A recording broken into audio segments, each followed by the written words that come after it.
na mambo nitayazungumza hapa yatakufaa pia wewe kwa ajili ya utukufu wa Mungu. Haleluya.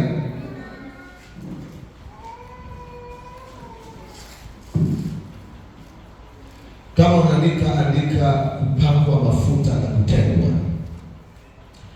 Wewe andika tu kupakwa mafuta na kutengwa.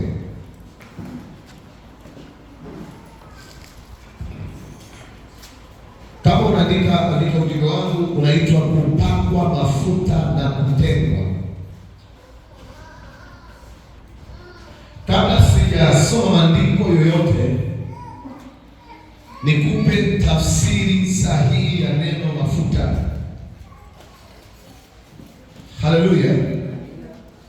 Nikupe tafsiri sahihi ya neno nini jamani? Mafuta. Bwana asifiwe. Haleluya. Mafuta ni alama inayomwonyesha mtu huyu ametengwa na Mungu. Yaani mafuta ni alama inayomwonyesha mtu huyu ametengwa na Mungu kwa kazi ya ufalme. Kuna kutengwa kwenye mambo mengi, lakini naongelea kutengwa kwa ajili ya ufalme. Haleluya. Mafuta ni alama inayoonyesha mtu anayemiminiwa mafuta kwamba ametengwa kwa kusudi la Mungu. Kwa kusudi la nani? Haleluya. Kitabu cha Matendo ya Mitume utaandika, sitakisoma, sura ya 13 mstari wake wa kwanza. Biblia inasema walipokuwa wakimfanyia Bwana maombi, Bwana akasema, nitengeeni nani? Barnaba na Sauli kwa kazi niliyowaitia. Sawa jamani? Hawa watu walikuwa wanafanya nini? Maombi, ibada. Kama leo yanafanya ibada. Wakati wa ibada, Roho wa Mungu akasema, nitengeeni Barnaba na Sauli kwa kazi niliyowaitia. Mtu yeyote anapopakwa mafuta kwenye ulimwengu wa roho anatengwa kutoka kwenye hatua ya kuwa raia wa kawaida na kuwa raia au askari wa ufalme. Sema amina kabisa. Mimi ni kati ya watu naopenda jeshi. Ukichagua kwenda jeshini, unaenda depo. Sema amina kabisa. Ukiwa depo, haleluya, unakuwa kuruta kule. Amina. Unakuwa mafunzoni kwa ajili ya mafunzo ya kijeshi. Kinachomfanya askari au aitwe mwanajeshi ni kile kiapo cha mwisho kinachomtenga kuwa raia. Sema amina kabisa. Haleluya kabisa. Na ndio maana baada ya kile kiapo unaofuatilia unasikia, hapa leo kwamba nitakuwa mwaminifu kuzitunza sheria za nchi na kwamba sitatoa sheria za nchi. Umesikia vizuri? Wao wanapanga wale watu. Na baada ya pale ndipo wanapoitwa huyu ni mwanajeshi, huyu ni askari. Sema mimi kabisa. Na hata akipita barabarani unamuona kabisa huyu ni nani? Ni askari. Anaweza kuwa mtoto wako, jamaa yako, rafiki yako. Na kwa bahati mbaya sana, mimi nimefuatilia sana, maaskari wakishtua wanashoka baki kule, wakienda depo misidu, wakishatoka kule hawanaga ndugu wala rafiki. Na ndio maana katika vitu ambavyo huwezi kufanya nao rafiki, huwezi kufanya na rafiki na askari. Hivi askari kwa rafiki yako mmoja mcheka hapa, alafu anaanza kuchoma. Akipewa kesi anamuuzia nombo. Alifanya hayupo. Haleluya kabisa. Na ndio maana mara nyingi wakiwa na kesi wale jamaa wanakumbuka futi 200. Asema wewe ilifanya na mzee bosi. Lakini wajua yuko mwenyewe. Sema mimi anasema wale watu hawana urafiki na mtu. Wana urafiki na jeshi tu. Sema mimi kabisa. Sasa nimetoa ufafanuzi wa mambo haya ili uelewe nini ulimwengu wa roho kinafanyika. Ukishatengwa hauhitaji kuwa na urafiki na shetani. Hauhitaji kuwa na urafiki na watu wa kawaida. Haleluya kabisa.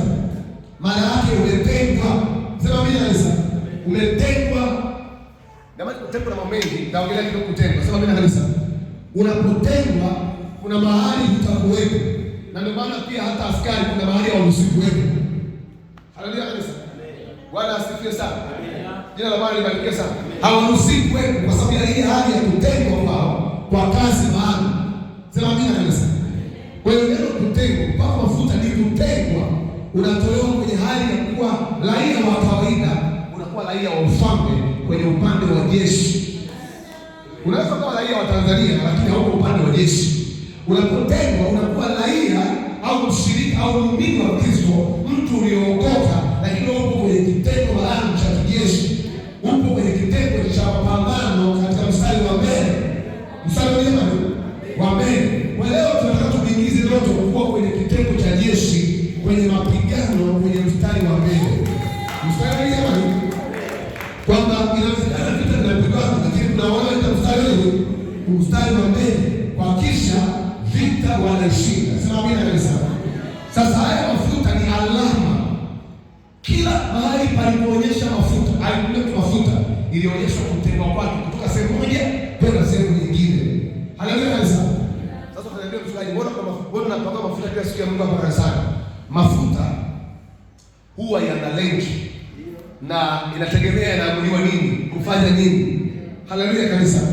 Kuna mafuta tunakupaka ya kukutenga wewe na laana ya ukoo wenu tu. Amen. Kuna mafuta tunakupaka wewe ya kukutenga wewe na magonjwa. Tunakutenga kati ya Lydia na magonjwa, Lydia na mizimu. Alafu kuna mafuta, haya mafuta sio ya kupakwa. Haya mafuta ni ya kumiminwa juu ya mtu anayetengwa kwa ajili ya ufalme. Kwa ajili ya jamani, kwa ajili ya ufalme. Sema amina kanisa. Tuko pamoja kwa Mungu. Kwa mafuta haya leo tukamiminiwa ndoto. Yatakuwa ni mafuta yanayowatenga kwa ajili ya ufalme na sio kwa ajili ya kutengwa kwa ajili ya magonjwa. Ya magonjwa siku ya laana wameshapaka mara nyingi, wamekutana mafuta mara nyingi. Na ndio maana kila tunapopata mafuta haya kwa kuwa mchungaji, mafuta haya lazima yawe siri, yawe mapya, na lazima hao wanaopaka wawe ndio wanafungua ukurasa. Sema amina kanisa. Mnanisikia vizuri? Na yamefungwa kuonyesha kwamba haya mafuta hayajatumika. Sema amina kanisa. Jina la Bwana libarikiwe sana. Kwamba yako tayari kwa ajili ya kumweka mtu wakfu, na yataamliwa si kwa ajili tu ya kutenga watu mapepo, yataamliwa kumtenga mtu kwa ajili ya ufalme. Sema amina kanisa. Naomba nianze kwa kusoma kitabu cha Samueli wa kwanza 10 mstari wa kwanza hadi wa 9. Mstari wa kwanza hadi wa 9. Samueli. Ndipo Samueli akatoa kichupa cha mafuta. Akayamimina kichwani pake. Akambusu akasema. Ndipo Samueli akatoa kichupa cha mafuta. Kichupa cha mafuta. Kwa hiyo mimi sio wa kwanza kutoa nini? Kichupa cha mafuta. Sema mimi kabisa. Samueli akatoa kichupa cha mafuta. Akayamimina kichwani pake. Ndio soma. Akambusu akasema. Je, Bwana hakukutia mafuta uwe mkuu juu ya watu wake Israeli? Sikiliza maneno haya. Samueli akatoa kichupa cha mafuta, akayamimina kichwani pa Sauli, akambusu, akamwambia, je, Bwana hakukutia mafuta uwe mfalme? Haleluya. Mafuta ya utumishi yanakufanya kuwa mfalme kwenye eneo fulani. Kwenye eneo mafuta ya ufalme yanamfanya anayetiwa hayo mafuta kuwa na mamlaka kwenye eneo fulani. Sasa nisikilize vizuri. Leo nitampaka yote mafuta awe mfalme kwenye eneo la Kahama. Nikimaanisha Kahama, siongelei katika ulimwengu wa mwili, ninampa kumiliki kwenye ile anga. Kwa nyingine nisipomwachilia mafuta, lile anga liweza likamuuliza, wewe ni nani? Nani aliyekuleta hapa? Sasa yale mafuta yana tabia ya kumtambulisha mtu kwenye ulimwengu wa roho. Sijui mnaelewa ninachosema? Amen. Nyinyi wachungaji mlitoka mnashiriki na pesa. Mlikuwa mnaondoka hapa wengi mlikuwa na kitu kinaitwa uoga. Hivi kweli watajiheshimu? Hivi kweli wachawi hawataanza makaburini? Hivi kweli sitajikuta niko uvunguni wa kitanda? Hivi kweli sitapelekwa chooni? Hakuna hapa katendo alipata mafunzo akaondoka bila jasiri. Anakuwa jasiri yule wa mgogoro. Lakini bwana wasi hivi ikitokea kule Mbeya, nipige mizimu ya Wasafi. Hivi naweza kama mzee. Lakini mmejikuta mpo salama, mnapigana vita, alizema hawashindi, mapepo yanasalimu amri kwenu. Kwa nini? Hayasalimu amri kwa sababu ya majina yenu. Yanasalimu amri kwa sababu ya kuwekwa watu kutengwa. Kwenye masomo ya utendakazi tunasema kila anayeingia kwenye utumishi anauoga. Na anaogopa nini? Anaogopa wachawi, anaogopa mizimu. Na saa nyingine mnaonaga hapa ndipo bishana na madudu hapa, unaanza kusema hivi nikienda mimi kule, hivi ikitokea nimegoa itakuwaje? Nataka nikwambie chini ya mafuta haya hakuna kugoa. Amina. Hakuna kugoa. Amen. Sema amina kabisa. Hakuna kugoa. Sema amina kabisa. Amina. Kwa sababu wale mapepo, wale mizimu, yale majini, zile falme za giza kwenye ulimwengu wa roho hawatakutazama kama moto, watakutazama kama mtu aliyetengwa na ufalme. Na kuonyesha picha ya watu waliowahi kuitwa. Mmoja wapo alikuwa anaitwa Yeremia, nabii mkubwa katika Biblia. Tuna nabii wakubwa duniani ambao Biblia inawataja: Elia, nabii Yeremia, nabii Ezekiel, nabii Musa. Haleluya kanisa. Hapo nabii wadogo. Hasa wakati Mungu anamwita Yeremia alikuwa bado mdogo sana. Ndoto ni mkubwa. Alikuwa ni mdogo sana. Na ndio maana Yeremia sura ya kwanza anasema Yeremia akasema Bwana aoga. Kuonyesha siwezi. Akasema siwezi kusema. Mimi ni mtoto mdogo, lakini Bwana akamwambia umetengwa tangu ukiwa tumboni. Yaani Mungu alikutenga, akamwambia nilikujua kabla hujazaliwa. Alafu ulipotoka tumboni mwako na alikutakasa. Amen. Haleluya. Amina. Haleluya. Amen. Lazima ujiulize ndio rahisi. Kwa nini Mungu anamwambia Yeremia na alikujua tangu tumboni? Na alikuwa kuwa nabii. Lakini kutakasa, asema alikutakasa. Haleluya kanisa. Amina. Jina la Bwana libarikiwe sana. Amina. Labda leo nakufundisha ufunuo, nakupa ufunuo wa kiroho. Amina. Kuna watu huwa wanapaka mafuta ukubwani. Kuna watu huwa wanapaka mafuta wakati mama ni mjamzito. Yaani yale mafuta huwa anapaka Roho Mtakatifu mwenyewe. Kwa mfano Yohana Mbatizaji alipaka mafuta na Mungu akiwa tumboni mwa mama. Na ndio maana alipokutana na Mariamu kitoto kiliruka, sababu roho na roho zilikutana tumboni. Maana wale watu waliambiwa tangu tumboni. Tangu wapi? Tangu tumboni. Unaelewa vizuri? Na ndio maana unaona huduma yao inaanzia wapi? Tumboni. Sema mimi naanza. Tangu akiwa tumboni Mungu anamuanoint. Yeremia akasema kabla hujatoka tumboni na alikutakasa. Leo kutakasa maana nilimuanoint tangu alitoka tumboni. Sasa kuna watu hawatapaka mafuta wakiwa tumboni. Watapaka mafuta wakiwa huko nje, mwilini kabisa. Sema mimi kabisa. Ndio hao unaona tunapaka mafuta pale. Sema mimi kabisa. Semeni amina. Amen. Bwana asifiwe sana. Huyo mtu wa kwanza anasema Bwana mimi siwezi kusema. Maana mimi mtu mdogo. Maana kusema mimi mtu mdogo maana yake ni hofu. Nini jamani? Musa naye anaitwa na Mungu. Ana kijiti kila watu wa moto. Mungu anamwambia kwa watu wa Israeli. Musa anamwambia Bwana mimi siwezi kusema. Nina kigugumizi. Mungu anamuuliza Musa, ni nani aliweka hilo kinywa? Nani aliweka kinywa? Akasema nenda, utakwenda kwa kila mtu akikutuma, usiogope. Usiogope. Nenda ninakutuma mimi, nenda usiogope. Naelewa katika pamoja. Bwana asifiwe sana. Watu wengi wanaopaka mafuta. Kwa hiyo sio jambo baya kwa mchungaji kuogopa unapoanza kazi. Sio jambo baya. Aliogopa Musa, aliogopa Yeremia, waliogopa wengi. Lakini kuogopa kwao hakukufanya washindwe. Kwa sababu yale mafuta yanawakushinda. Hata mchungaji Amos Tumaini asiwapo wote wakati tunakuja Iringa nilikuwa naogopa. Haleluya. Watanielewa. Hivi nikiwa kama mchungaji sasa watanielewa. Hivi na udogo huu wataniamini. Haleluya. Hata ndio unaongea na shida hawataniamini. Mungu akamwambia wasipokuamini kwa ishara kwanza watakuamini kwa ishara ya pili. Naweka miujiza katikati yao. Mafuta ni kuonyesha umepaka mafuta ya kufanya mambo yasiyowezekana. Labda leo nikukumbushe. Nikukumbushe jambo. Hayuko mwanadamu anayeweza kufanya mambo yasiyowezekana isipokuwa ni Mungu. Amina. Haleluya kanisa. Sasa Tunaposema mambo yasiwezekana, maana yake hivi, kama unafikiri wewe unaweza kufanya, hauwezi kufanya. Lakini kama unajua yuko anaweza kufanya, akiwa ndani yako atafanya. Akiwa ndani yako utafanya. Akiwa ndani yako utatenda makubwa ya ajabu. Sema mimi naweza. Wewe Bwana anamwambia Samueli, haleluya, akitoa kichupa cha mafuta, akaingilia kichwani pake, akamgusa, akasema, je, Bwana hakukutia mafuta uwe mkuu juu ya watu wake Israeli? Nawe utamiliki watu wa Bwana. Utafanyaje? Tuseme kwa sauti, utamiliki watu wa Bwana. Na utafanya nini? Maana utakuwa mtawala kwenye ile eneo la kiroho katikati ya watu wa Bwana. Maana katika ulimwengu wa roho hakuna adui atawaonea watu wa Bwana ukiwepo wewe.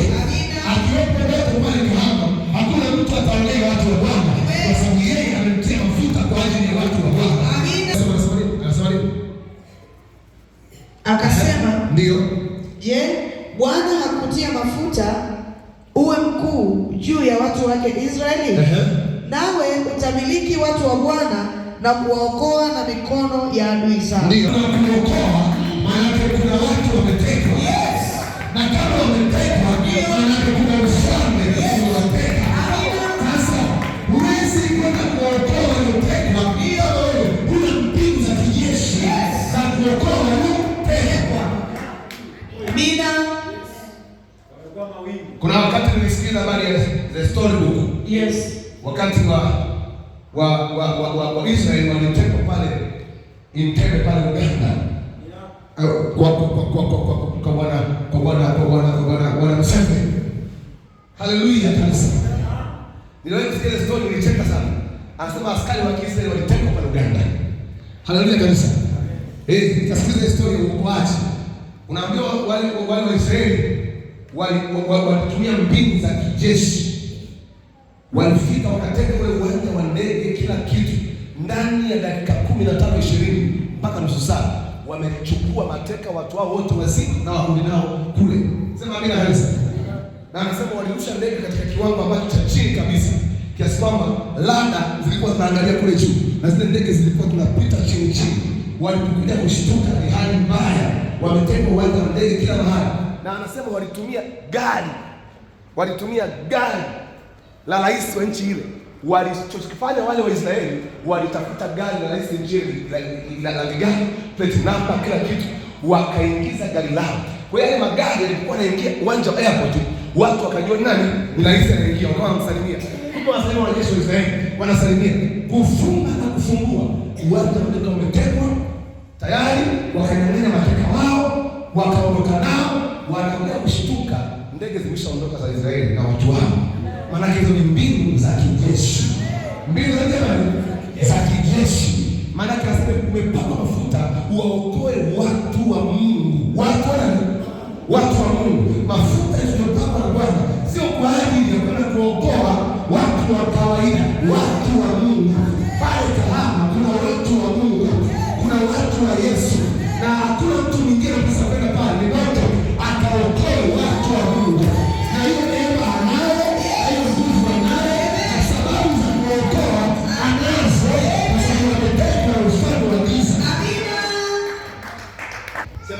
Amina. Sema amina kanisa. Amina. Haleluya kanisa. Mungu anakupaka mafuta ndoto na mke wako kwa heshima ya kwenda kuokoa watu wa Mungu. Maana Mungu anakuamini leo. Haleluya kanisa. Anakuamini kwa kazi ya kukomboa nafsi za watu, ya kukomboa roho za watu, kuwarejeshea watu amani yao, kuwarejeshea watu uhuru wao. Sema amina kanisa. Amen. Endelea kusoma. Anasema kitu gani? Nawe utamiliki watu wa Bwana. Utamiliki watu wa Bwana. Na kuokoa na mikono ya adui zao. Unaenda kuokoa una mikono ya adui zao. Adui hawa sio adui wa kimwili, ni adui wa kiroho. Amen. Mungu anakutuma ukalete mateka, ukakomboa mateka, kuokoa watu wa Mungu na adui zao. Sema mimi na kanisa. Maana yake ni nini? Haleluya. Haleluya kanisa. Amen. Haleluya kanisa. Hawa watu wanapaswa kuokolewa ni watu wa Mungu. Ni watu wa nini? Mungu anakuokoa watu na adui zao. Maana huendi kwa ajili ya kufanya biashara, hauendi kwa ajili ya kufanya kilimo. Kinachokupeleka Kahama, kuna watu wametekwa.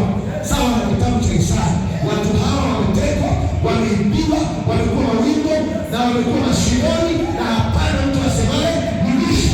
Na pale Kahama tuna mateka wa huduma hii na hakuna mtu anasema rudisha. Niliwaahidi nitasambaza watumishi mpaka Uchochoro. Watumishi wa Bwana wako wilaya yote, wako Ngara, wako Kigoma, tutawapeleka kwenda kukomboa watu. Tutawapeleka kwenda kuteka. Haiko chache inapaswa kurudishwa mateka wao. Na mateka hawa wanaweza kuwa Wasukuma, wanaweza kuwa Wahaya, wanaweza kuwa Wanani, lazima warejeshwe. Tuna majeshi kwenye mikoa, kwenye wilaya, kwenye vijiji. Hatuendi kwenda kucheza, tunaenda kuleta mateka. Yes. Wakati Mungu anatoa ile alitoa peke yake. Ndio. Lakini nyinyi mlikuwa mateka. Ndio. Nyinyi mlikuwa mateka. Ndio. Mlikuwa mateka wa Bwana. Ndio. Na Bwana akaangalia. Yes. Akasema kuna mwanajeshi mmoja komando. Sema komando. Komando. Komando huyu anaweza kumrudisha Subira. Anaweza kumrudisha Agata. Anaweza kumshaleta kwa mikono ya Bwana.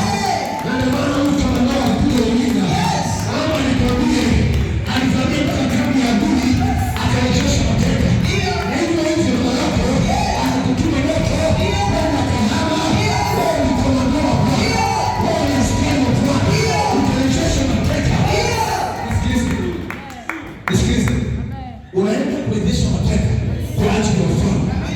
Kuna watu pale Kahama wanatakiwa kama wajumbe wa madini. Kuna watu pale Kahama wanapaswa kutumikia hizo sababu. Wanapaswa kutoa fedha kwa hizo sababu. Wanapaswa kupeleka mambo haya mbele. Sasa hawezi kupeleka kama wale mateka. Wana hela lakini mateka. Wana dogo lakini mateka. Tunahitaji watu ambao wataenda kuambia Mungu huko. Sasa yako mtumikie Bwana. Lejelea huko. Mali yako mtumikie Bwana. Mungu huko. Ile kodi mtumikie Bwana. Usiku kama nisikie. Amen. Haleluya. Haleluya. Tunaelewa hapo Mungu. Pale Arusha hauko kwa sababu ya business yoyote. Yes. Upo kwa ajili ya kumletea Bwana mateka. Amen. Mwanzo palikuwa hapana mtu asemaye rudisha. Yes. Leo tuna mtu wa Arusha anaweza kukuambia Arusha rudisha. Amen. Rudisha watalii. Amen. Rudisha, rudisha. Amen. Rudisha wafanyabiashara, Watanzania, rudisha. Amen. Rudisha. Ndio. Kwa damu ya Bwana kwa. Amen. Sema amina. Amina.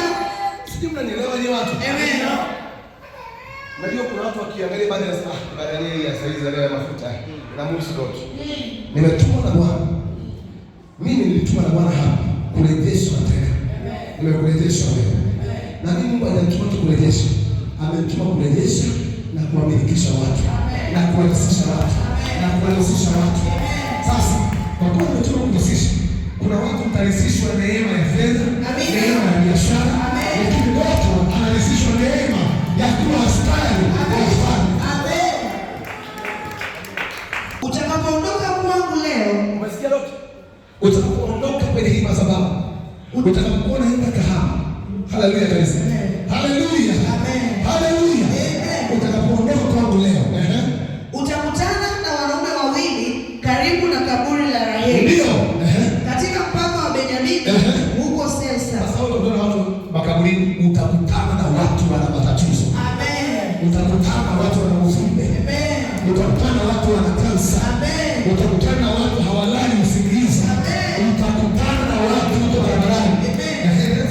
Nao watakuambia, ndio, kuna hao uliokwenda kuwatafuta wameonekana. Na tazama baba yako ameacha kufikiri habari za punda. Ndio. Anafikiri habari zenu akisema, ndio, nifanye nini kwa ajili ya mwanangu? Ndio. Hii maana mwanzo alikuwa anatoka duniani. Mungu alimwambia utakutana na mchungaji Amos. Haleluya kanisa. Huyo pastor Amos utakutana naye. Haleluya. Alafu utakutana naye, utamwambia mambo yako yanayokusumbua. Na yeye atakwambia Mungu hana shida na mambo yako. Mungu ana haja na wewe. Mungu hatafuti watu wako. Mungu ana haja na wewe. Na siku ya kwanza watu wanakuja hapa, aliniambia baba, kwenye familia yetu hakuna tunafanikiwa. Hakuna tunafanikiwa. Na akaniambia baba, mimi ndio nilikuwa nategemea kwenye familia. Lakini hata mimi pia inaonekana matumaini hayapo tena.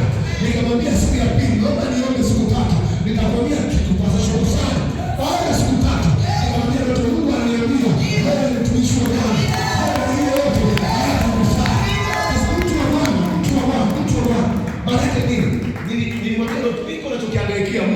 ameacha kutafuta hicho.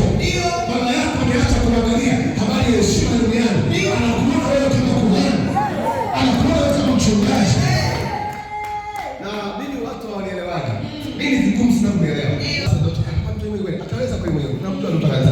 Tunamfahamu ndio. Watu wataweza kweli. Ngoja niwapeni muda na wapeni masaa. Watu watawaleteni.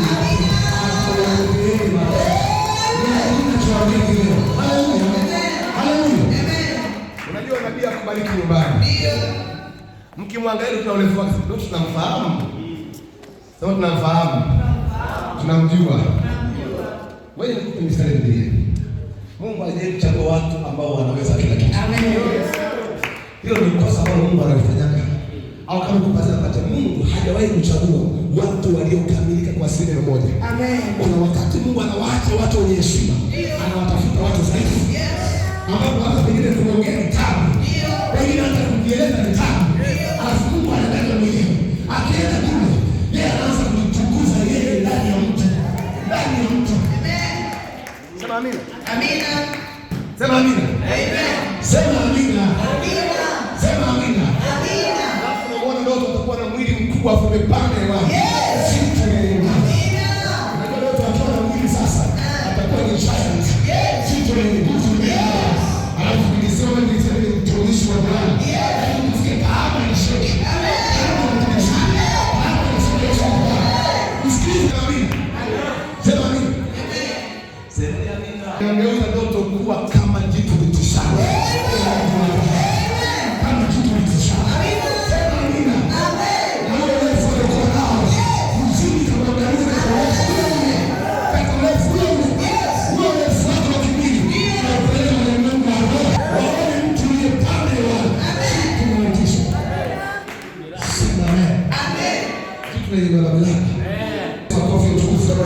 Haleluya. Haleluya. Wewe ikishatumbukia pale utajua mamlaka ikoje. Amina. Utaanza kujua ufahamu unafanya kazi. Amen. Utashangaa vitu vinaitika bila kuviita. Amina. Utashangaa mizimu ya salimia pale yenyewe, unaenda salimia. Utashangaa watu wanakutafuta hata ndio watafuta. Utashangaa nyota yako itawafuta wengi kwako. Itawafuta wengi kwa Yesu. Amen. Endelea sema nini? Kisha utakwenda mbele kutoka hapo na kufika kwa mwaloni wa Tabori, na hapo watu watatu watakutana nao wanaokwea kumwendea Mungu huko Betheli. Mmoja anachukua mwana-mbuzi watatu, na mwingine anachukua mikate mitatu, na mwingine anachukua kiriba cha divai. Nao watakusalimu na kukupa mikate miwili. Alikuja hapa, alikutana watu kwa sadaka, ndio wanafunzi watatu. Alikuja hapa, akakutana watu wana mikate, neno la Mungu. Alikuja hapa, akakutana watu na divai, kinywaji cha Roho. Sema amina kabisa. Haleluya. Nao watakupa wewe mkate. Watakupa nini? Ndio tunashapewa mkate. Amina. Ndio mkate tayari nao. Kinywaji tayari nacho. Haleluya kabisa. Sadaka tayari nayo. Sema amina kabisa.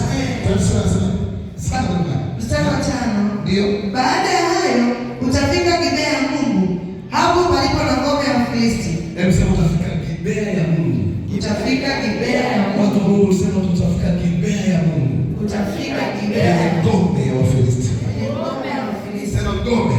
Ngome. Kwa nini Mungu anaruhusu Sauli aende kwenye ngome ya wadui, kwenye ngome ya Wafilisti? Baada ya hapo ukisoma ule mkate utafika Mbeya kwenye ngome ya Wafilisti, kwenye ngome ya Wasafu. Baada ya hapo utaenda Arusha kwenye ngome ya Wasafu. Baada ya hapo utaenda Tanga kwenye ngome ya Wadigo na Wasambaa. Baada ya kula mkate utaenda kwenye ngome ya Wadigo na Wasambaa. Utaenda kwa Wakweli pale. Baada ya kweli mkate. Kisha itakuwa utakapofika mjini, utakutana na kundi la manabii wakishuka kutoka mahali pa juu, wenye kinanda na taa, na kinubi na filimbi mbele yao, nao watakuwa wakitabiri, na roho ya Bwana itakujilia kwa nguvu. Ndio siku ya leo tunaitangaza leo, siku ya leo. Yaani ghafla utakutana na manabii. Nashukuru Mungu, manabii wako pale. Manabii wako pale. Sasa utakuta wanatabiri. Sasa tunatabiri tunatabiri Uchalinze, tunatabiri Mbeya, tunatabiri Arusha, tunatabiri Singida, tunatabiri Tunduma, tunatabiri Mgama, tunatabiri Morogoro, tunatabiri Ifakara. Sasa wewe nao leo unaenda kuungana na wenzio wanaotabiri. Utazaa kwa kama wenzio, nao utaanza kutabiri kama wewe unatabiri. Amen. Kwa tafsiri Gibea ya Mungu walikuwa tayari watumishi wa Mungu wameshatangulia. Amen. Kwenye Gibea ya Mungu. Amina. Hao watumishi tayari walikuwa wameshajazwa roho. Amen. Wewe sio mzaliwa wa kwanza kwenye madhabahu. Wewe ni mtoto ambaye anaenda kukutana na nabii wenzao wa Mungu. Wanatabiri kwenye nchi. Wanatabiri kwenye mikoa. Unapokuwa unatabiri. Ndio. Sasa ukiwa unatabiri, wewe nawe utajazwa roho. Amen. Wewe automatically leo Doto ataanza kutabiri. Amen. Doto ataanza kupokea uwezo. Anasema itakujilia kwa nguvu. Unakujiliwa na roho Bwana, afu unakujiliwa kwa nguvu. Amen. Kuna njaa, afu kuna njaa kuuma kwa nguvu. Haleluya. Amen. Kuna maumivu kwa nguvu. Sasa huyo roho wa Mungu anayekuja kwa mtumishi wa Mungu leo Doto, hadi tu kwa sababu ni mtumishi wa Mungu, anakuja kwa nguvu. Yes. Anakuja kwa nguvu. Sema mimi naweza. Amen. Akija kwa nguvu, aenda kufanya mambo ya nguvu. Sema mimi naweza. Maana yake, kwa nini anakuja kwa nguvu? Maana yake Doto ni anasukuma vitu vya nguvu. Haleluya.